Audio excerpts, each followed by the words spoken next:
Tudo estava perfeito: o vestido, as flores, o sorriso do meu noivo me esperando no altar. Mas enquanto a música tocava e todos se viravam para me ver entrar, meu coração travou. 3 cadeiras vazias me encaravam na primeira fileira, exatamente onde meus pais e minha irmã deveriam estar. Nenhuma mensagem, nenhuma justificativa, nenhum sinal. Só o silêncio. E quando a verdade veio horas depois, ela doeu mais do que qualquer lágrima poderia explicar. Eles não faltaram por engano, eles simplesmente escolheram estar em outro lugar, curtindo um dia no shopping enquanto eu me casava. Aquele momento mudou tudo. Ali, eu deixei de ser a filha que aceitava tudo calada e me tornei a mulher que finalmente aprendeu a dizer basta. Olá, seja bem-vindo ao canal Histórias Surpreendentes. Curta e se inscreva nesse canal, aproveite e ative as notificações. Comente aqui de qual cidade você está assistindo, vou adorar saber e deixar um coração no seu comentário. Eu ainda lembro da sensação do véu pesando levemente sobre meus ombros enquanto eu esperava na entrada do salão. A decoração estava perfeita, luzes amarelas pendendo do teto, flores brancas combinando com a madeira rústica do espaço e um perfume suave de jasmim espalhado no ar. O DJ afinava o microfone, convidados conversavam animadamente, garçons circulavam com taças de espumante. Era o dia mais importante da minha vida, meu casamento. E, mesmo assim, havia algo errado, algo incômodo, silencioso, queimando bem no fundo do meu peito. O relógio marcava 18h58. A cerimônia começaria às 19h. Eu deveria estar nervosa por causa dos votos, ou preocupada com meu cabelo preso em ondas cuidadosamente moldadas. Mas não era isso que consumia meus pensamentos, era a fileira da frente, inteiramente vazia. Do lado direito, a família do meu marido, sorrindo e tirando fotos. Do lado esquerdo, cadeiras reservadas com plaquinhas douradas, mãe da noiva, pai da noiva, madrinha e irmã. Todas vazias. Meu coração insistia em encontrar desculpas: trânsito, atraso com a maquiagem, algum imprevisto. Minha terapeuta sempre disse que eu tenho o péssimo hábito de justificar o injustificável quando se trata da minha família. Quando o cortejo começou, cada passo meu ecoava mais alto do que a música ambiente. Eu tentava respirar fundo, tentando focar no homem que me esperava no altar, com um sorriso emocionado e olhos cheios de amor. Meus amigos estavam lá. Meus colegas de trabalho, até minha madrinha da faculdade viajou de Porto Alegre só para me ver casar. Mas aquelas 3 cadeiras vazias, elas gritavam mais alto do que qualquer aplauso que viria depois. Minha mãe havia me dito durante os preparativos que o casamento deveria ser no clube onde minha família sempre comemorou tudo. Onde minha irmã, Juliana, foi coroada como princesa do tênis nas competições infantis, onde meus pais renovaram votos aos 20 anos de casados. Mas eu nunca me senti parte daquele lugar. O clube era o palco perfeito para a história que minha família sempre escreveu sem mim. Eu escolhi um sítio charmoso no interior de São Paulo, com vista para um lago lindo ao pôr do sol.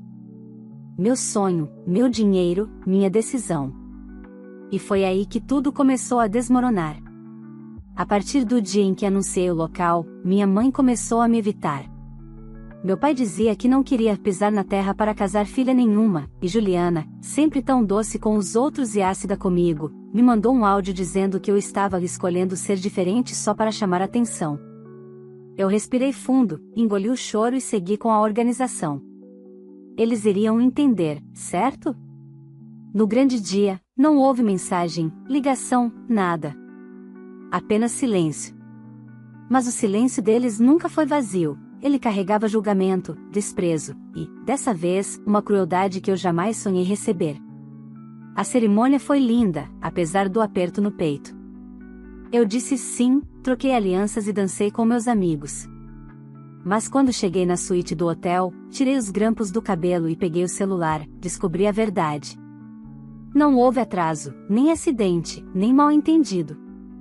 Havia uma foto postada por uma conhecida, minha irmã, meus pais, e um grupo enorme no shopping Iguatemi, taças de espumante na mão, sacolas de compras, risadas e legendas como família é tudo. Eles não confundiram a data, não tiveram imprevistos, eles simplesmente me trocaram por um passeio no shopping. No dia seguinte, minha mãe enviou uma mensagem curta: filha, nos perdoa. A gente errou o horário. Um horário que ela mesma tinha marcado comigo, confirmado 3 vezes. Eu olhei para o celular, respirei fundo e, naquele instante, decidi algo que mudaria tudo: eu não responderia. Porque quando o amor dói, ainda assim ele tenta se explicar. Mas quando a dignidade fala, ela vem acompanhada de silêncio. Naquela noite, tirei meu vestido com calma.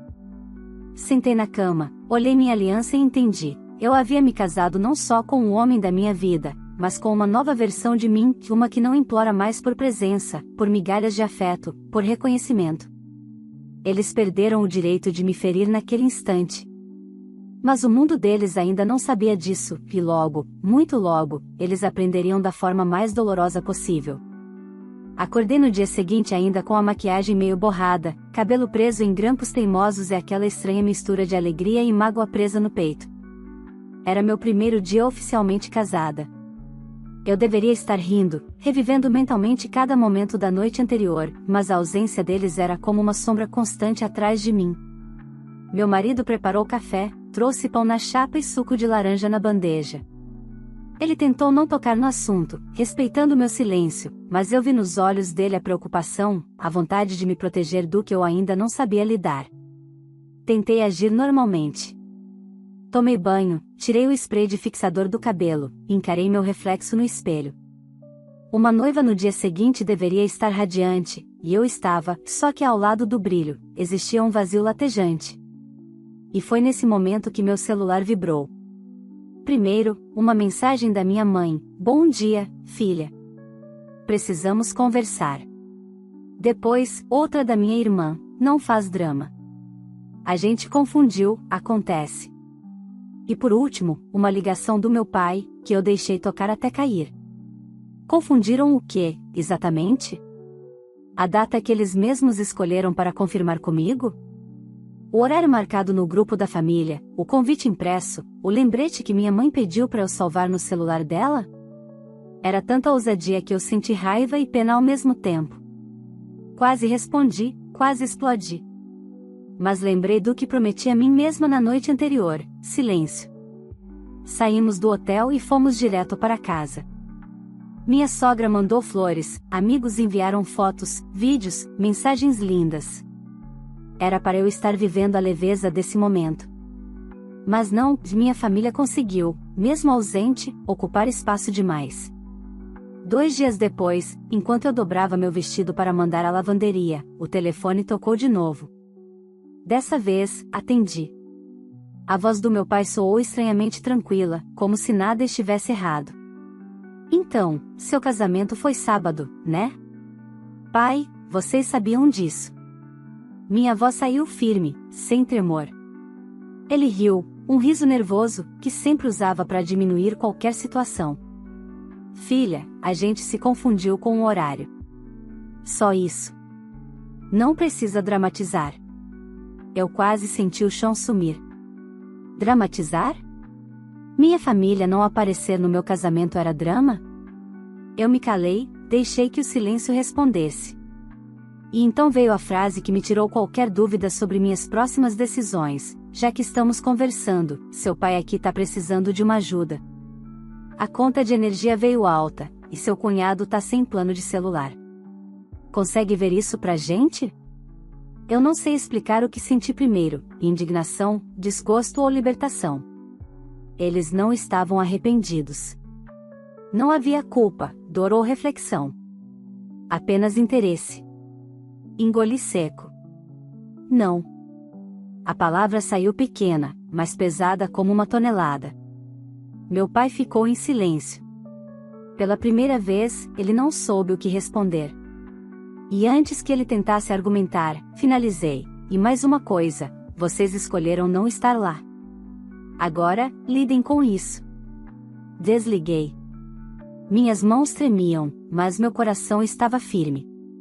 Eu tinha passado anos pagando contas para eles, sendo a filha que resolvia tudo.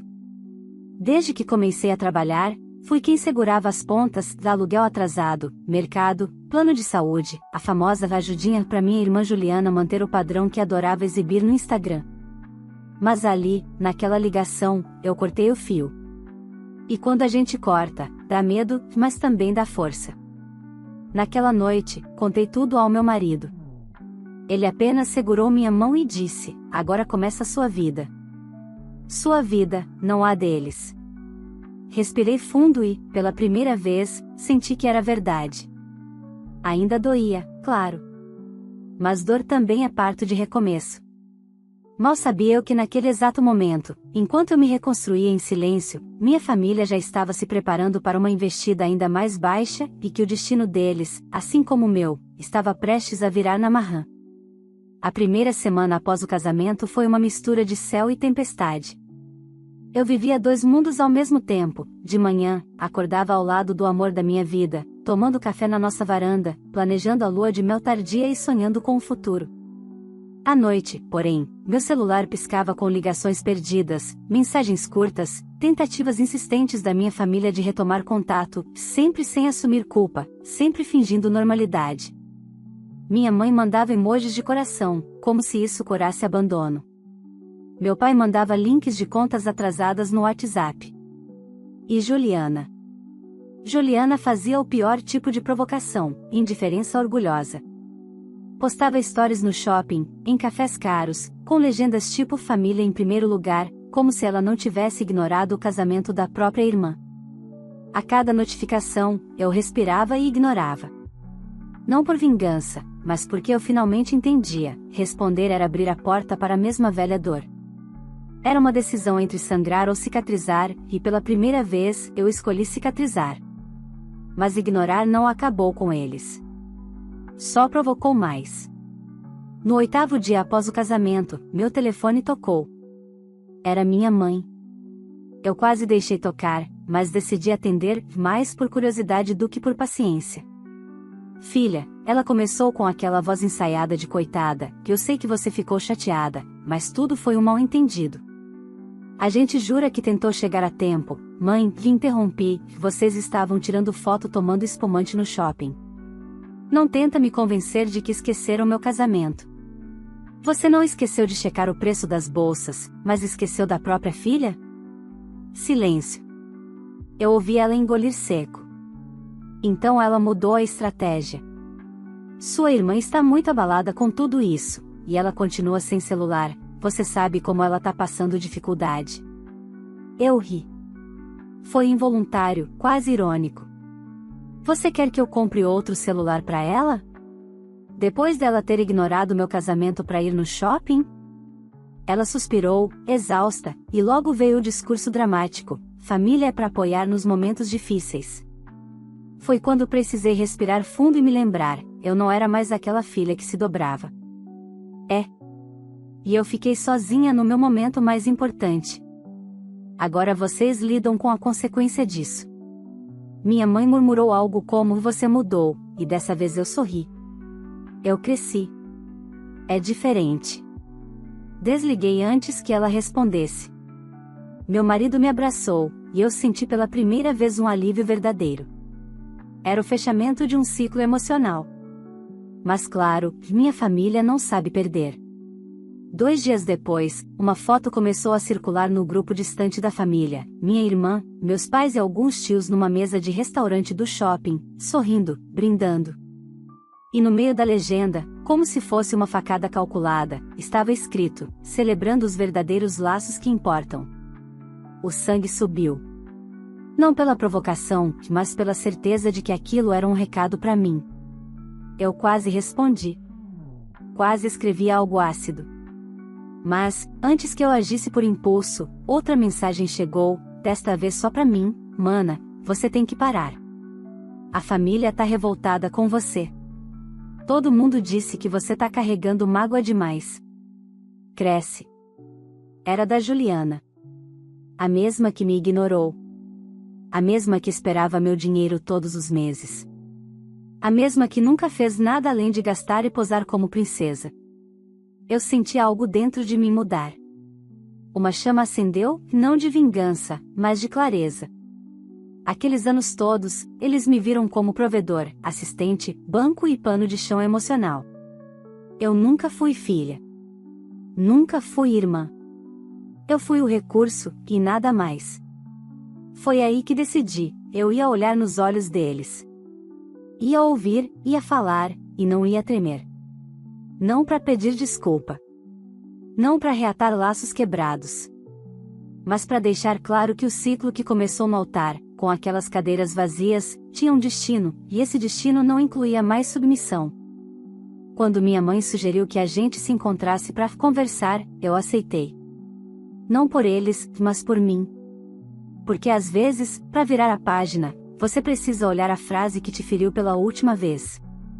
E naquele momento, eu ainda não sabia, mas aquele encontro seria o divisor entre o mundo que eles dominavam e o mundo que eu estava construindo, onde eu não era mais peso, nem muleta, nem porto de conveniência. Eu estava indo não como filha humilhada. Eu estava indo como mulher que aprendeu a se levantar. E eles não estavam prontos para conhecer essa versão de mim. Marcamos o encontro para o domingo seguinte, na casa onde cresci. A casa que sempre foi cenário de sorrisos que eu não sentia, de fotos perfeitas com sentimentos imperfeitos, de uma família que funcionava bem, desde que eu fosse invisível.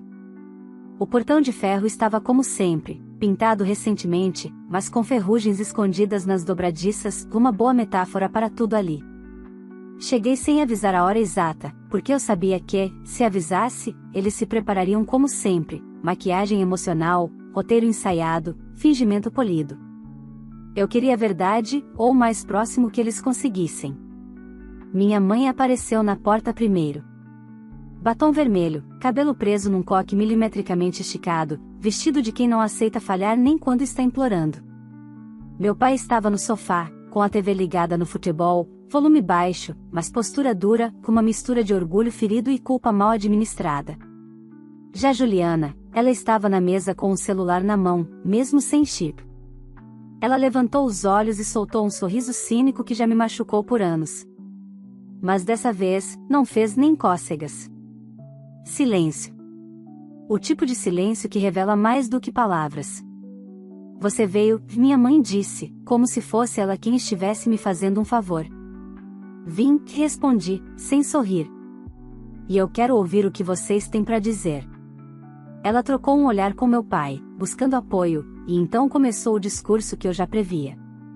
Filha, nós erramos. A gente sabe que deveria ter estado no seu casamento, mas foi tudo uma grande confusão emocional. A data, o momento, a cabeça cheia. Eu ergui a mão, interrompendo.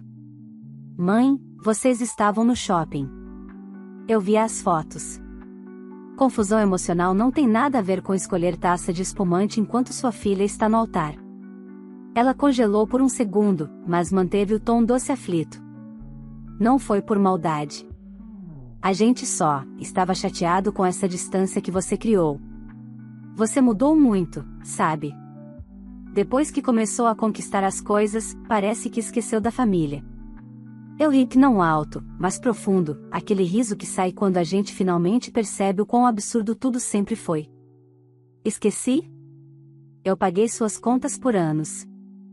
Paguei plano de saúde, mercado, internet, cartão atrasado, e ainda assim, a sensação era sempre de dívida.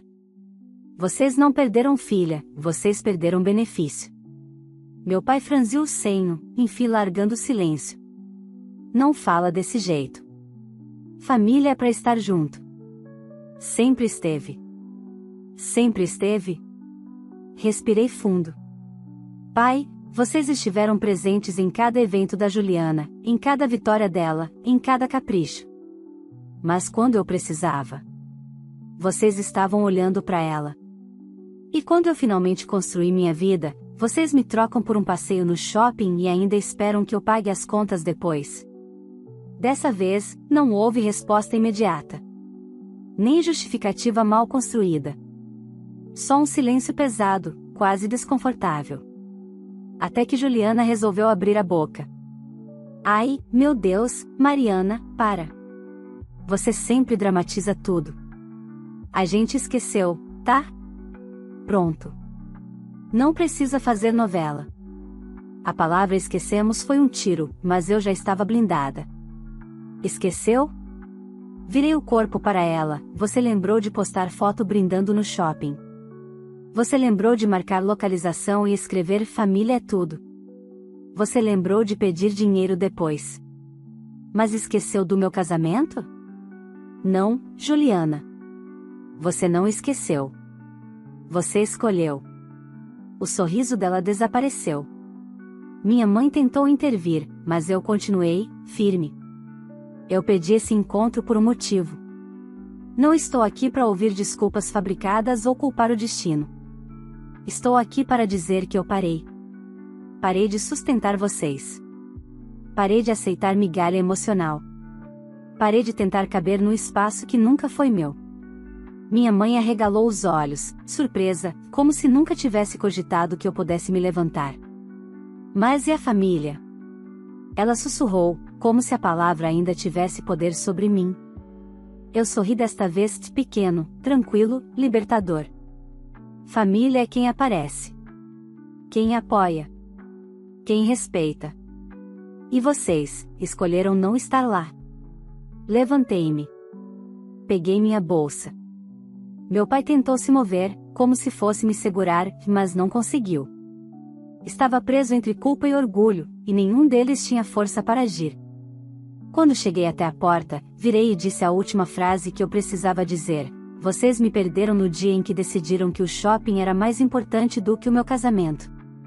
Agora, eu só estou oficializando. Saí sem bater porta. Sem chorar. Sem tremer. O mundo lá fora parecia mais claro, o ar mais leve. Eu achava que aquele seria o fim, mas destino gosta de ironias. E a vida, às vezes, tem planos estranhos.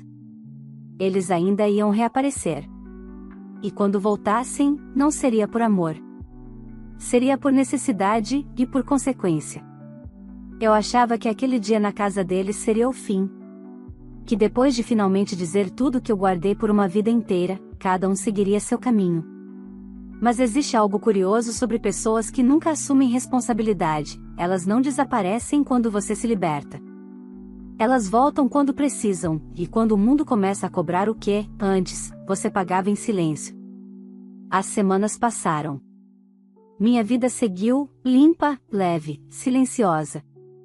Eu e meu marido estávamos vivendo nossa pequena bolha de paz, jantares simples, tardes arrumando nosso apartamento, planos sobre onde passaríamos a lua de mel atrasada. Às vezes, eu ainda sentia o peso do luto, porque sim, perder uma família viva dói mais do que perder uma que se foi. Mas junto com a dor vinha uma clareza deliciosa, eu finalmente era dona da minha existência. Até que, um mês depois, a mensagem chegou. Primeiro, foi da minha mãe: filha, será que você pode ajudar com uma coisa rápida? Seu pai está passando por uma fase difícil. Eu li, respirei fundo e deixei sem resposta. Minutos depois, veio outra. Dessa vez, do meu pai: precisamos conversar. Coisa séria. Mas a que realmente chamou minha atenção foi a terceira, enviada por Juliana, como se fosse direito dela exigir algo de mim: a situação aqui tá péssima. Você não vai ajudar mesmo? Somos sua família. Ah? A palavra mágica. Família. Sempre usada quando eles queriam algo. Eu não respondi. Não porque eu estava com raiva, mas porque eu já tinha entendido a dinâmica. Quem sempre deu, se torna o culpado quando para. Quem sempre sustentou emocional e financeiramente, vira egoísta quando escolhe existir. 2 dias depois, a campainha tocou. Eu estava descascando batatas na cozinha quando ouvi. Meu marido foi atender e, antes mesmo que ele falasse algo, eu reconheci a voz. Mariana está? A voz trêmula da minha mãe atravessou o corredor como um fantasma. Saí, enxugando as mãos no avental. Ela estava ali, parada no hall do prédio, olhos fundos, maquiagem meio borrada, como se estivesse tentando esconder dias de choro. Ao lado dela, meu pai, com olhar cansado, camisa social amarrotada como se já tivesse sido usada várias vezes sem lavar. Juliana não estava, talvez pela primeira vez, ela não era prioridade. O que aconteceu? Perguntei, séria. Minha mãe respirou fundo, tentando manter compostura. Seu pai foi demitido. Já tem meses, na verdade. Ele não, contou. E algumas contas estão acumulando. Eu fiquei em silêncio. Não por frieza, mas porque a cena era tão previsível que parecia até roteiro. Eles não vieram por remorso. Vieram porque o mundo, finalmente, lhes apresentou a nota que eu sempre paguei. Meu pai tentou assumir a postura de sempre, a do homem que nunca falha, nunca cede, nunca erra. Só que dessa vez, a voz saiu quebrada. Eu fiz besteira, Mariana. Tentei resolver sozinho. Não consegui. Eu encarei os dois. Era curioso vê-los despidos daquela superioridade que sempre exibiam. Agora eram só humanos. Falhos. Assustados. E longe do pedestal imaginário que criaram. Vocês vieram pedir dinheiro? Perguntei, direta. Minha mãe apertou a bolsa contra o peito. Não. Ela murmurou, embora o tremor na voz denunciasse que, sim, era sobre isso também. Nós viemos pedir perdão. A palavra caiu no chão entre nós com o peso de uma enxurrada contida. Meu marido ficou num canto, observando, sem interferir. Ele sabia, essa batalha era minha. Eu poderia ter abraçado, aceitado, acolhido. Mas naquele momento, eu entendi algo brilhante e cruel. Perdão não significa voltar a ser o que era. Perdão pode ser o ponto final, não o recomeço. Eu não sou cruel. Minha voz saiu calma, estável. Eu sinto muito que vocês estejam passando por isso. De verdade. Mas eu avisei. Quando vocês não apareceram no meu casamento, eu perdi vocês. E quando vocês apareceram lá no shopping, rindo, curtindo, fingindo que eu não existia, vocês perderam a mim. Minha mãe chorou. Não gritou, não se defendeu. Apenas chorou. Pela primeira vez, ela entendeu. A gente não pediu desculpas antes porque não queria parecer fraco, meu pai confessou, olhos presos no chão. Eu respirei fundo. A força nunca esteve em fingir.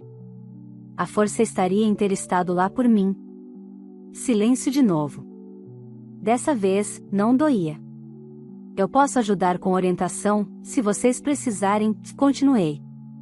Indicar serviços, ver um consultor financeiro gratuito, coisas assim. Mas dinheiro?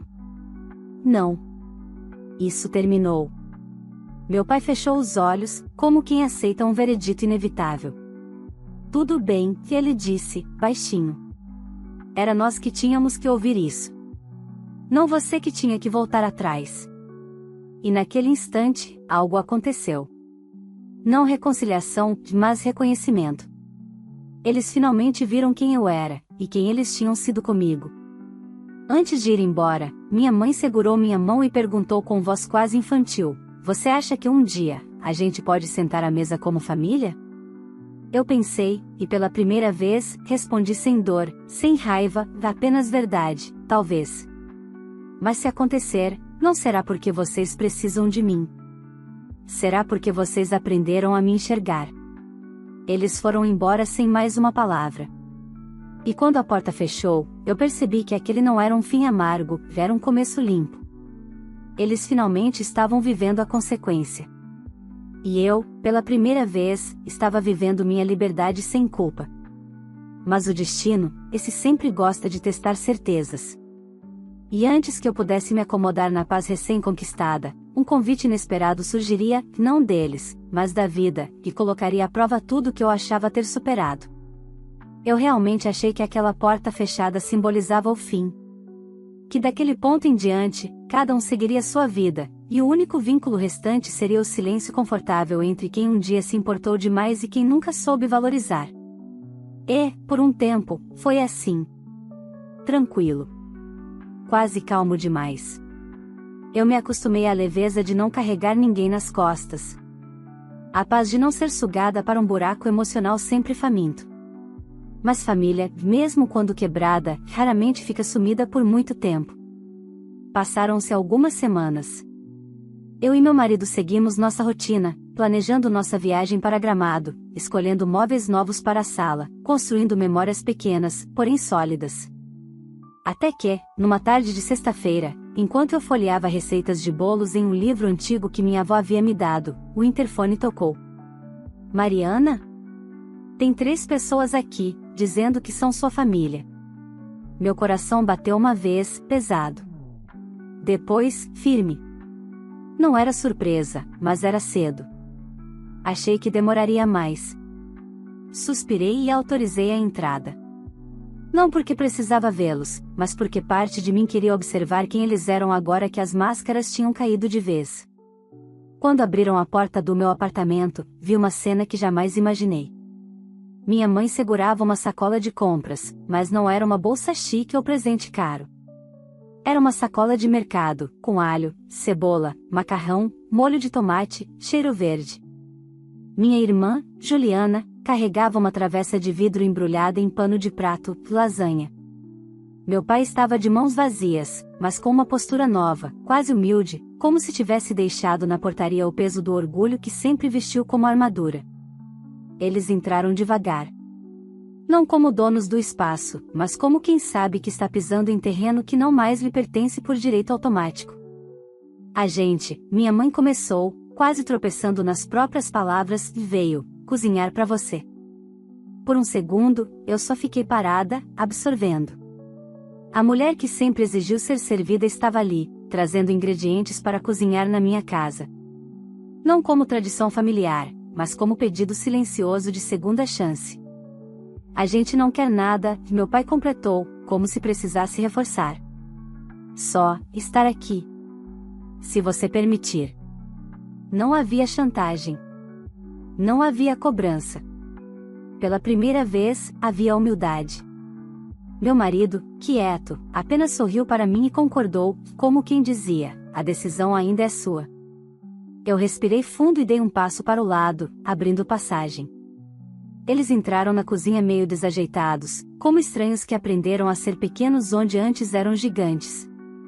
Minha mãe cortava cebolas com mãos trêmulas, como quem teme ser rejeitada pelo simples gesto de tentar. Juliana, acostumada a ser atendida, perguntava onde estavam as panelas, não como exigência, mas como quem pede permissão em casa alheia. Meu pai colocou a mesa com cuidado, dobrando guardanapos como se isso, sozinho, pudesse costurar anos de feridas. Jantamos juntos. Pela primeira vez em muito tempo, sem exigências, sem cobranças.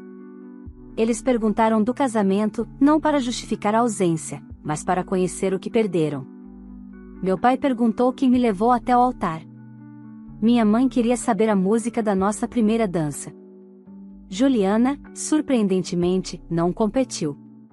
Apenas ouviu, e quando falava, era baixinho, quase com medo de atrapalhar.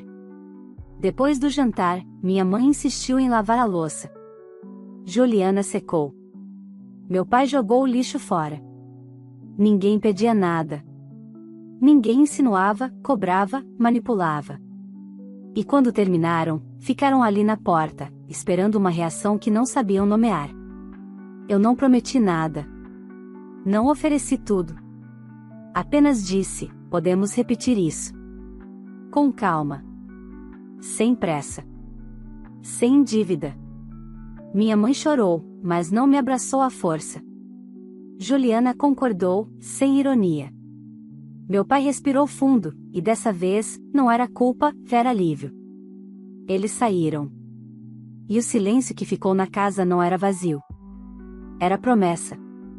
Não de que tudo voltaria ao que foi, porque não voltaria, mas de que talvez, só talvez, algo novo pudesse nascer do que foi um dia destruído.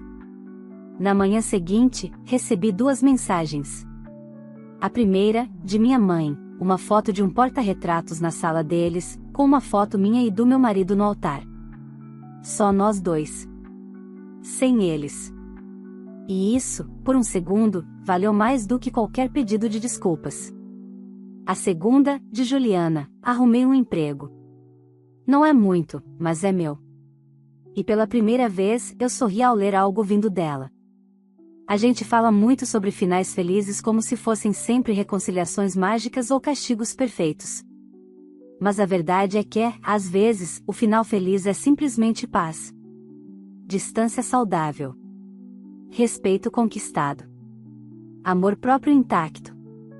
Eu não voltei a ser filha dependente da aprovação deles. E eles não voltaram a ser donos da minha história. Agora, somos 3 pessoas que erraram muito, aprenderam tarde e decidiram tentar não repetir o passado. Algumas feridas não fecham para apagar a cicatriz, fecham para impedir que continuem sangrando.